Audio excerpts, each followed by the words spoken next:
My name is Heather, and I am 25 years old. I live in a small town not far from Chicago. From the time I was a little girl, I dreamed of a happy and simple life. I wanted the kind of life that you see in old family photographs or movies where everything looks peaceful. I wanted a loving husband, 1 or 2 children, a cozy house with flowers outside the window, and a man who would hold my hand through life. I thought love was easy, that it just happened naturally when 2 people cared about each other. But life had other plans for me, and I learned that dreams are not always so simple. When I was 22, I met Harry. He was 24, tall, with dark hair and a smile that made me feel special. We met at a friend's party one summer evening.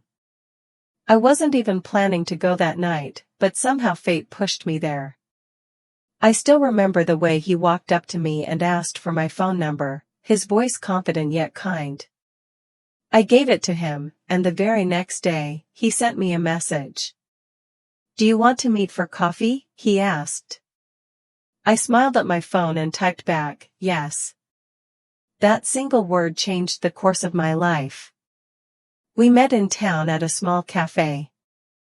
I was nervous at first, but once we started talking, the nerves disappeared. Harry made me laugh, and I loved the way he listened to me like every word I said mattered. After that, we saw each other often. Sometimes we went for walks in the park, sometimes we shared cheap dinners, and sometimes we just sat in his car listening to music. He made life feel lighter. He gave me flowers, he called me every night, and he made me believe in love. After 6 months of dating, I told him, "I love you." I will never forget the way my heart raced as I waited for his answer. He looked into my eyes and said, "I love you, too." I believed him. I wanted to believe him with all my heart. We stayed together for a year. Life wasn't perfect, we didn't have much money. I worked in a small gift shop, and Harry worked at a car repair shop. We couldn't afford fancy dinners or vacations, but I didn't care. I was happy. At least, I thought I was. Then everything began to change. One day I started to feel sick. At first, I thought it was just a cold. But the next day, I felt sick again. My best friend Anna came over, and when she saw me, she tilted her head and said, "Heather, maybe you're pregnant." I laughed nervously. "No, I don't think so," I told her. But deep down, I wasn't so sure. Later that evening, I bought a test. My hand shook as I waited for the result. When the lines appeared, my heart stopped. I was pregnant. That night, I went to Harry's apartment. I remember clutching the test in my bag, my heart pounding louder than my footsteps.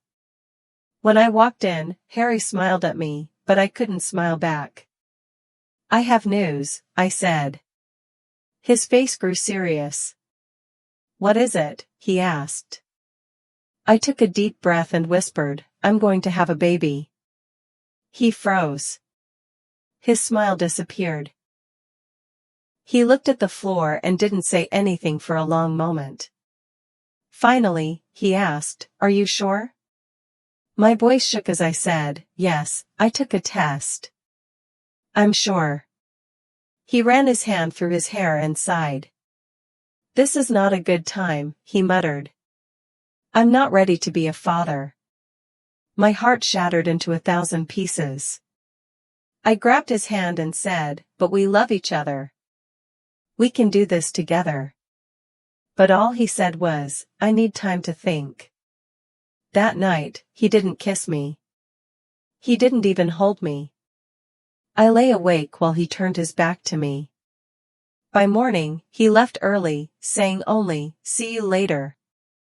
But deep inside, I knew something was broken. After that night, Harry stopped calling me. He stopped answering my messages. Days turned into weeks, and the silence grew louder. One day, I went to his apartment. I knocked on the door, but he never opened it. I sent him one last message, begging for an explanation. His reply was short, "I can't do this. I'm sorry." That was the last time I heard from him. I sat on my bed for hours, crying until my body ached. I couldn't believe the man who had promised me love and forever had walked away so easily. I was pregnant and alone. When I told my parents, my mother cried with me. She held me like I was still her little girl. My father, a man of few words, simply said, "We are here for you, Heather." Those words gave me strength. I moved back into their house. Every day, I grew more tired, but as my belly grew bigger, I began to feel a strange mixture of fear and love. When I went to the doctor and saw my baby's tiny body on the screen, when I heard her heartbeat for the first time, I cried tears of joy. For the first time since Harry left, I felt hope. I worked at the gift shop until the baby came. Then one night, pain gripped my body, stronger than anything I had ever felt. My mother rushed me to the hospital. The nurse said, "You are going to have the baby tonight." I was terrified. But after hours of pain, I heard the sweetest sound I had ever heard, the cry of my baby. "It's a girl," the nurse said as they placed her in my arms. She was tiny, red-faced, and perfect. I whispered, "Hello, baby. I'm your mother." I named her Sandra. Life after Sandra was not easy. She cried a lot, and I barely slept. I fed her, changed her diapers, and held her when she wailed. Sometimes I sat on the bed with her in my arms and cried too. Harry never came. He never called. He never asked about Sandra. One day, I saw him in the park. He was alone, and when his eyes met mine, he quickly looked away. I wanted to scream at him, to ask, "How can you leave your baby?" But I stayed silent. My anger turned into sadness, and my sadness into strength. When Sandra was 5 months old, I returned to work. My mother took care of her while I worked at the gift shop. It broke my heart to be away, but we needed money. Every evening, I returned home exhausted, my back aching, but I still cooked dinner, cleaned, and cared for Sandra. I never stopped. My mother helped when she could, and my father, though quiet, often played with Sandra, making her giggle. Money was always tight. My salary barely covered baby food, diapers, and rent. I stopped buying things for myself. I wore old clothes, and I didn't care how I looked. All that mattered was Sandra. When she got sick, I stayed home with her, even though my boss warned me not to miss so many days. "Be careful," he said. "You need this job." I nodded, but in my heart, I knew Sandra came first. Time passed quickly.